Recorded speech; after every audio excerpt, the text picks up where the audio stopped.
Bom dia, professor Gilberto Maringoni, querido. Já Tudo estamos bom, aqui dando Ana? as manchetes do Equador. Tudo bom, Felipe? Como é que vocês estão? Espero que bem.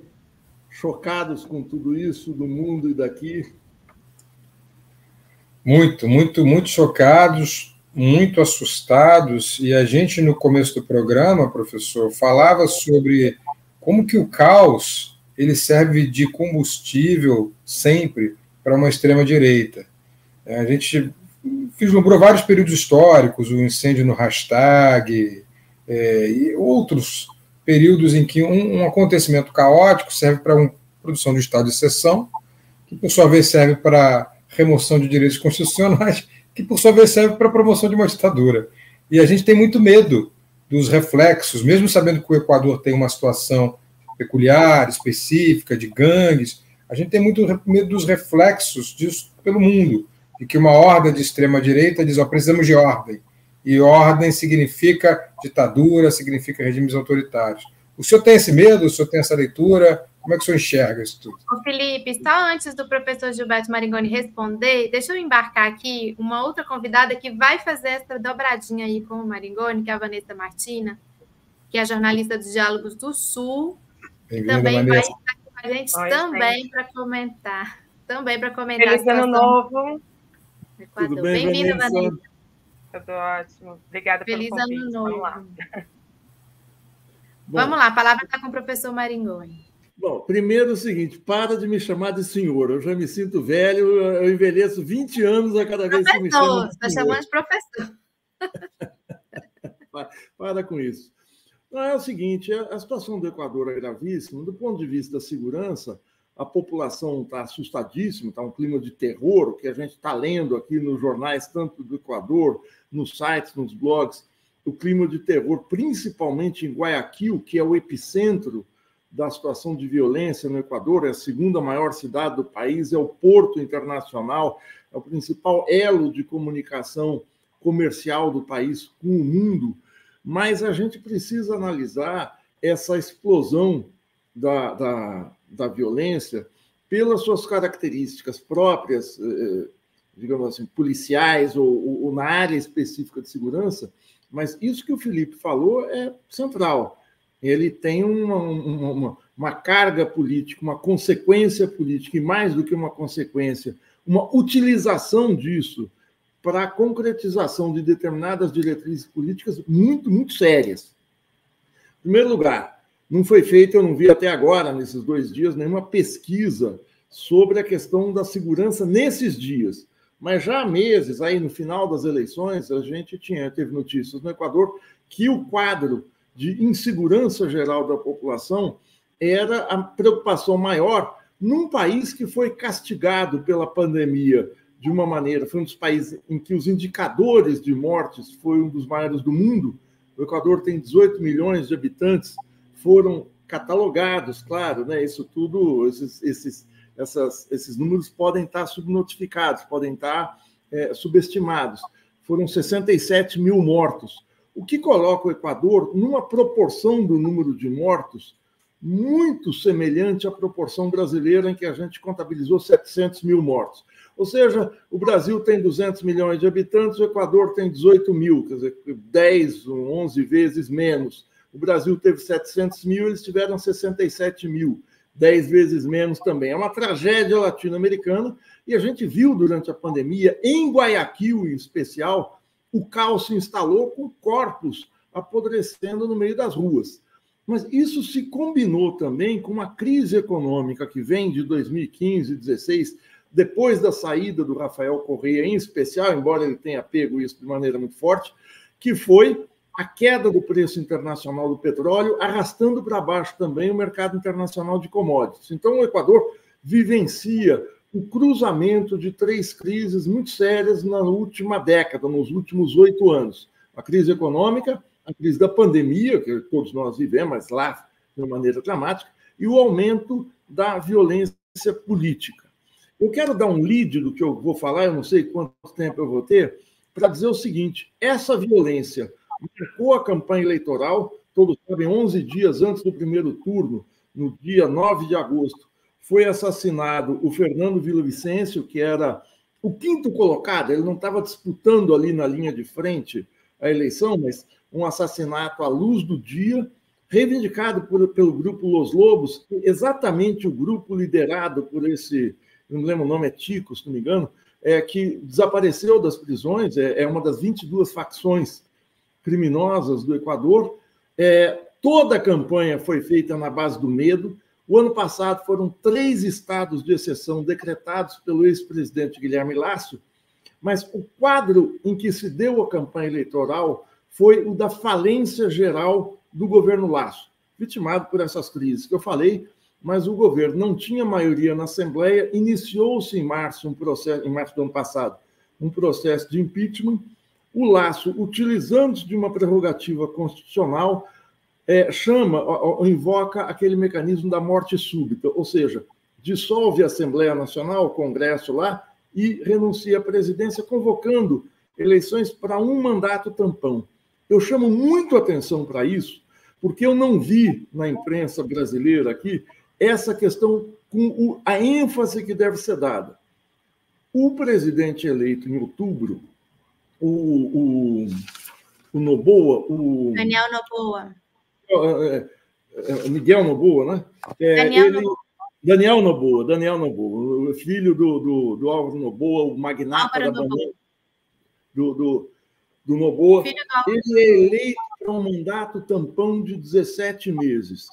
Eu chamo a atenção para isso, porque ele precisa, ele é uma liderança, ele é deputado da Assembleia Nacional, foi eleito numa disputa muito forte com a Luísa Gonzalez, que era candidata progressista do Rafael Correia, mas ele precisa marcar o seu mandato de 17 meses com ações espetaculares para se qualificar para as eleições regulares daqui a 1 ano e meio.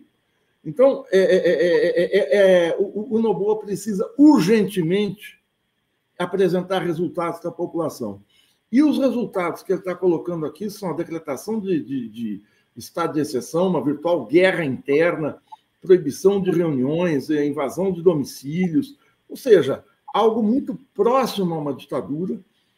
O Noboa e a direita equatoriana sabe que isso dá resultados eleitorais, porque temos um exemplo na América Central, que é de El Salvador, que o Nayib Bukele governa há alguns anos, num virtual estado de exceção, é um país extremamente violento, em que a repressão pesadíssima, com auxílio dos Estados Unidos, claro, deu a ele uma dianteira em qualquer pesquisa, ele tem quase 90% de aprovação, justamente por conta dessa violência ao combate às milícias, às gangues armadas, ao crime organizado.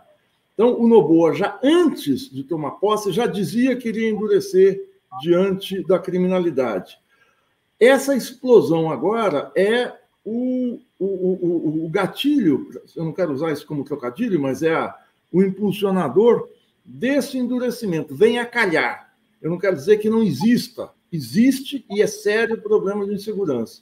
Mas há um casamento aí que força, até mesmo o presidente Rafael Correia, da Bélgica, fez um vídeo que todo mundo deve ter visto aí no X, no ex-Twitter, se colocando, se somando ao Noboa. Por quê?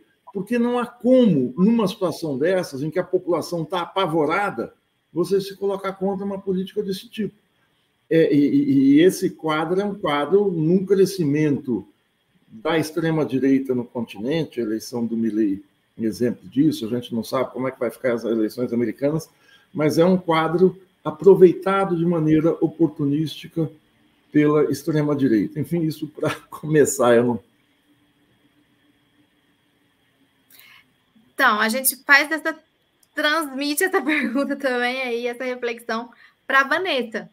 O que você está achando, Vanessa, todas essas questões que a gente colocou aqui mais cedo e o professor Maringoni aprofundou? Bom, de novo aí, bom dia para todos, todas, todos que nos assistem. Bom, realmente estarrecedor que a gente tem assistido, né? Porque as cenas não param de ser repercutidas, cenas terríveis. Inclusive, uma muito chocante foi o ato, estamos chamando de um ato terrorista, em uma TV, tomou o controle de uma TV, e isso transmitido durante mais de 1 hora, ou seja, é um estado de terror totalmente que está, ao qual a população está submetida. O que eu acrescentaria a essa já muito ampla e bem colocada explanação do Maringoni é o seguinte: o próprio Noboa está tratando essa situação como não um cartel, como tem sido muito falado aí pelos meios de comunicação, mas, na verdade, como ação do crime organizado transnacional. Eu acho que isso é muito chave para a gente entender a situação equatoriana. O Equador, neste caso, é tão e somente, enfim, um Estado que está sendo utilizado por cartéis mexicanos e grupos que atuavam na Colômbia. Então, está sendo usado ali tanto para a lavagem de dinheiro dessa droga, porque o Equador tem ali uma certa facilidade para isso. Então, está sendo usado tanto para o refino e a distribuição da droga, quanto aí para essa lavagem do dinheiro. Então, o Equador ele vem sendo utilizado. E como isso chegou a esse ponto? Porque o que a gente precisa ter em mente é que a situação mudou completamente em apenas 3 anos.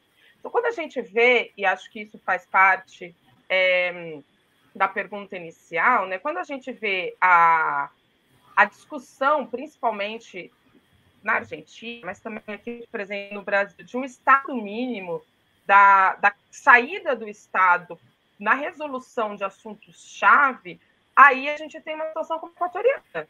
Por quê? Porque quando a situação ali se torna gravíssima, com o governo de Lenín Moreno, que é um governo absolutamente neoliberal, e com o governo do Guilherme Lasso, que, inclusive, aí, como o Maringoni falou, teve que chamar uma morte cruzada porque já não tinha condição de se manter no governo. Então, é uma soma de um Estado neoliberal, uma extrema e profunda corrupção do Estado e o próprio desmantelamento das forças policiais. Como coloca o Correia na sua fala, tem muitos policiais, que eu acho que mais ou menos aqui como a situação brasileira, foram deslocados para postos burocráticos dentro da estrutura do Estado e a segurança pública ficou completamente desorganizada. Fora isso, o que a gente tem? O total descontrole e a total falta de ação efetiva do governo no controle dos presídios. Então, o Fito, que é essa figura que agora fugiu... Gente, para vocês terem uma noção, o Estado colombiano não sabe quando exatamente ele saiu da prisão, ele fugiu. Então, sequer é possível mapear exatamente a rota de... Equatoriano, você fala, né? Estado equatoriano. Eu falei o quê? Colômbia. Perdão, a falha. O Estado equatoriano sequer sabe quando foi que ele fugiu. Então, isso dificulta muito o mapeamento das rotas possíveis, né, de fuga. E aí, outra coisa que me parece interessante, bom, tem muitas coisas que a gente pode falar, como o fracasso completo da guerra às drogas, essa política de guerra às drogas, que nos traz justamente esse cenário. México, Colômbia, Equador. O Equador está muito perto de ser considerado praticamente um Estado falido, mas a gente pode depois entrar melhor nisso. Outro ponto aí que me parece salutar de dizer é que o governo, essa medida de estado de exceção, de conflito interno, é uma medida paliativa que novamente não vai ter uma efetiva, não vai trazer uma efetiva solução para o problema. O problema é muito amplo, é multifatorial, e essas decisões, elas são paliativas para dar uma resposta imediata à população, mas essa medida não vai conseguir efetivamente trazer segurança e paz social, que é o que o Equador precisa. E, por fim, eu falei que era o último ponto, mas, por fim, justamente por ser um fator transnacional, me parece que o Brasil pode ter uma ação nesse sentido de talvez propor uma reunião da Unasul para discutir o tema, porque não é só sobre Equador, isso é muito importante. Quando o Rafael Correia declara todo o apoio e a oposição declara todo o apoio, isso é muito importante, mas acho que os outros países da região também precisam se colocar e fazer uma grande conferência sobre segurança pública para ações coordenadas, porque se trata de algo muito maior do que o Equador. Muito bom. Eu vou, então, acrescentar uma pergunta aqui. Sobre isso que a Vanessa falou, o Gustavo Petro se manifestou, não sei se vocês viram, né, pelo Twitter, colocando a Colômbia totalmente à disposição. O Brasil se manifestou condenando o crime, mas eu não vi ainda nenhum gesto da diplomacia brasileira. Eu vi que tinha uma agenda agora cedo do presidente Lula com Mauro Vieira e que estava na agenda a questão do Equador, mas eu não vi ainda nenhum gesto por parte da diplomacia brasileira mais forte, digamos assim, de ajuda. Eu queria compartilhar com o Maringoni e com a Vanessa essa reflexão. O que a América do Sul, enquanto subcontinente, pode fazer, visto que alguns instrumentos estão debilitados. A Unasul, por exemplo, ela não está reconstituída. O que nós tivemos foi uma cúpula de presidentes sul-americanos aqui no Brasil, ano passado, uma tentativa de restabelecer um instrumento, e nem colocaram o nome de Unasul na época, porque o Boric e o Lacaille-Pou tinham diferenças com a questão, acho que mais o Lacaille-Pou, tinha diferenças com a questão da Unasul. O que pode ser feito? E deixar aqui uma indicação, hoje nós fizemos uma entrevista no Fórum Global com a Amaury Chamorro, eu acho que vocês devem conhecer ele, Vanessa e Maringoni, e ele falou de uma outra reunião que já houve, parece que Bolívia, Colômbia e Equador, com autoridades dos Estados Unidos também, assim, já tem uns meses isso, tentando buscar uma solução para essa situação que só se agrava. Olha, é comigo? Isso. Isso que você fala completa essa. Eu concordo com o que a Vanessa colocou e tentando responder a isso. Não é um problema nacional. Isso vem já de 2, 3 anos. A Folha de São Paulo fez uma matéria no final do ano sobre o uso dos rios amazônicos, essa rota entrando pelo Brasil. Porque o que aconteceu historicamente nos anos recentes? As Farc controlavam uma parte do tráfico na Colômbia. Elas começaram, essa história é uma história polêmica, mas para arrecadar dinheiro, acordos com de droga tal, mas o desmantelamento das Farc fez com que ex-líderes regionais, locais das Farc, passassem a ter como entrada de dinheiro a entrada no tráfico internacional de drogas. Pelo relatório de drogas da ONU, a Colômbia e o Peru são os maiores produtores de cocaína, pelo menos de cocaína do mundo. E o Equador estava fora dessa rota. A saída das Farc, que servia como uma espécie de dique de contenção, embora ela negociasse com a droga, a entrada do capital dos cartéis mexicanos na América Latina, na América do Sul, viram no Equador um local que poderia facilitar a circulação da droga. O Equador tem uma vantagem sobre os demais países, que a sua economia é totalmente dolarizada. Ou seja, é muito mais fácil lavar dinheiro da droga no Equador do que em qualquer outro país latino-americano. E esse ativo, vamos dizer assim, de uma maneira um tanto caricatural, atraiu os cartéis de droga para atuarem no território equatoriano. Além disso, o Equador tem esse importante porto em Guayaquil. Mas o que é um fator determinante é o seguinte: é a falência da segurança do Estado. É a desativação de uma série de iniciativas feitas pelo Rafael Correia para reforçar a segurança do Estado, que foram desmanteladas no governo Lenín Moreno e no governo Guilherme Massa, mas em especial no Lenín Moreno. Isso que a Vanessa fala, quer dizer, isso veio desembocar agora, quer dizer, nessa crise no ano passado. Nos 2 últimos anos, em 2022, a gente teve uma explosão de violência nos cárceres, nos presídios equatorianos, mas um aumento exponencial. E essa guerra de facções, de quadrilhas e tudo, gera uma espiral de violência, mas gera mais. Gerou uma simbiose entre o aparato de segurança de Estado, como a Vanessa colocou, e os cartéis, e os grupos armados, e os grupos criminosos. Agora, não é o guarda do presídio envolvido nisso. Um crime organizado dessa dimensão, dessa ousadia, está entranhado no aparelho de Estado de uma maneira muito mais alta, muito maior do que na base do aparelho de Estado. Ela está na Assembleia Nacional, em instâncias do governo. Essa guerra que o Noboa procura colocar do Estado pela legalidade, do Estado contra a criminalidade, é uma guerra dentro do Estado também. Talvez até principalmente dentro do Estado, porque você não lava dinheiro sem passar pelo sistema financeiro. Você não circula por um porto altamente sofisticado, um porto internacional como o de Guayaquil, sem você ter condescendência de autoridades portuárias, de autoridades do Ministério dos Transportes, enfim. Você não faz isso. Isso não é algo feito por pé de chinelo. Essa é a primeira coisa que a gente deve ressaltar.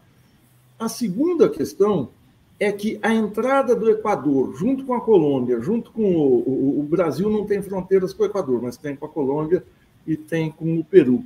Coloca o Brasil nessa rota também, porque o Brasil é um grande mercado consumidor de drogas. Claro que não se compara com o mercado americano, que é o maior do mundo, mas essa internacionalização exige, não é que pede, ela exige uma ação coordenada dos nossos países. Eu vi também agora, de madrugada, mas eu não vi diretamente, o Nicolás Maduro também se manifestou nessa questão extremamente preocupado com esse espalhamento do crime organizado. Por fim, o que acontece na América Latina sempre que você tem uma crise ligada à segurança? Imediatamente os governos vão fazer acordo, vão chamar a DEA, o aparato de inteligência, aparato militar dos Estados Unidos. E esse é o grande problema.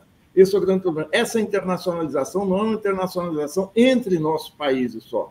É uma internacionalização com o aparato de segurança de lá. Basta ver o seguinte, o Brasil tem 18 mil quilômetros de fronteira. A maior parte deles está na região amazônica. O Exército brasileiro cobre muito mal as fronteiras brasileiras. Agora, ao mesmo tempo, o Exército brasileiro faz manobras na Amazônia, na região amazônica, fez agora, no final do ano, no governo Lula, junto com as Forças Armadas dos Estados Unidos. A diplomacia brasileira está num mau momento. Não vamos achar que nós estamos naquela situação de diplomacia ativa e altiva. É um país que não consegue secundar a África do Sul numa ação na Corte Internacional de Justiça, que começa amanhã o julgamento da África, dos ataques de Israel, do genocídio de Israel. É uma diplomacia, uma política externa de mãos atadas, porque ela está descasada com a política de defesa. A política de defesa toma iniciativas, por exemplo, essa iniciativa na Amazônia, sem a articulação com a política externa. Então, essa reativação da Unasul, dos organismos independentes, dos organismos mais autônomos de articulação internacional aqui no continente, esbarram com esse descasamento que não ocorre só no Brasil e em que a possível entrada mais pesada das forças de segurança dos Estados Unidos aqui está colocada na ordem do dia. Vanessa, e aí fechamos aqui, vamos fechando o nosso Fórum 11h30, estamos na marca já do nosso limite. No limite, lá, né? Vamos lá. Olha só, né? Eu comentei aí brevemente a questão da guerra às drogas. A política de guerra às drogas, que aí acaba casando com o final da fala do Maringoni. A política de guerra às drogas é uma política dos Estados Unidos, que é o maior consumidor de drogas, ou seja, é o grande responsável por tudo isso. Essa é o que ele oferece, o que os Estados Unidos oferecem para nossos países, ou seja, é repressão, violência, falta de solução efetiva, porque por trás do crime, por trás dessa, digamos que o assédio da nossa juventude para a entrada, né, no mundo do tráfico de drogas está uma brutal desigualdade social, uma brutal falta de acesso das pessoas às políticas do Estado, segurança, educação, saúde, etc. Isso empurra nossos jovens para essa situação. Essa é a resposta que os Estados Unidos nos dão. Onde a gente Vanessa, você só me dá uma partezinha, uma coisinha que eu não falei, que casa com isso. Ela implica também o desmantelamento dos organismos de articulação internacional, Unasul, CELAC e tal. A entrada dos Estados Unidos é para desmontar isso de uma maneira secundária. Só isso que eu... Então, e aí é onde eu ia chegar, porque a gente chegou, nós já tivemos o momento de falar de um Conselho Sul-Americano de Defesa, ou seja, de articulação conjunta da América Latina para atuação conjunta, porque não é um problema equatoriano, repito. E aí onde a gente chega agora? Essa situação do Equador, ela é gravíssima, porque, como o professor Felipe Pena colocou no começo lá da sua pergunta, a gente chega na falência da segurança do Estado completamente. E isso vai nos levar para onde? Para uma resposta de extrema-direita. Porque aí o Equador já vem com vários estados de exceção. Esse não é o primeiro, Maringoni já deu os números. São vários, isso não resolveu, mas isso aumenta a violência. Nós sabemos que quando esse tipo de medida é tomada, a polícia, o exército mata primeiro e pergunta depois. Então a violência ela se espalha, ela se espraia na sociedade, as pessoas ficam com medo e acabam aceitando por medo medidas cada vez mais drásticas e que violam os direitos humanos. Onde quero chegar? No Equador de Nayib Bukele. Por quê? El Salvador, perdão. El Salvador, né? O que nós temos ali? Nós temos uma situação de total violação dos direitos humanos, respaldada pela população, que se sente mais segura agora. Essa buquelização, vamos dizer assim, da resposta das políticas de segurança pública é o grande risco que não só o Equador corre, mas também o Brasil. Lembremos que estamos no Brasil também discutindo toda a dramática da segurança pública. A gente também tem aqui níveis estarrecedores de violência social. Então, uma ação coordenada regional, ela urge. Esse é o ponto que eu acho que deve ser defendido por todos nós. Agora, o Maringoni, enfim, já deu a letra ao dizer, né? A entrada dos Estados Unidos é o impeditivo para essa ação coordenada. Vamos ter pé, vamos ter força? Depende muito, mas é muito difícil realmente que isso aconteça. Por quê? Porque Colômbia pode ter, sim, essa iniciativa. O Brasil sempre vai ficar ali mais ou menos em cima do muro, justamente pelos temas que o Maringoni também já colocou. Bolívia pode também buscar essa concertação, mas a gente tem uma América Latina completamente dividida e que, por motivos meramente eleitoreiros... só mais uma questão aqui, rapidamente. Questões meramente eleitoreiras, que me parece que o Noboa está indo por esse caminho. Por quê? Porque o mandato dele é muito pequeno, né, muito curto, é um mandato tampão.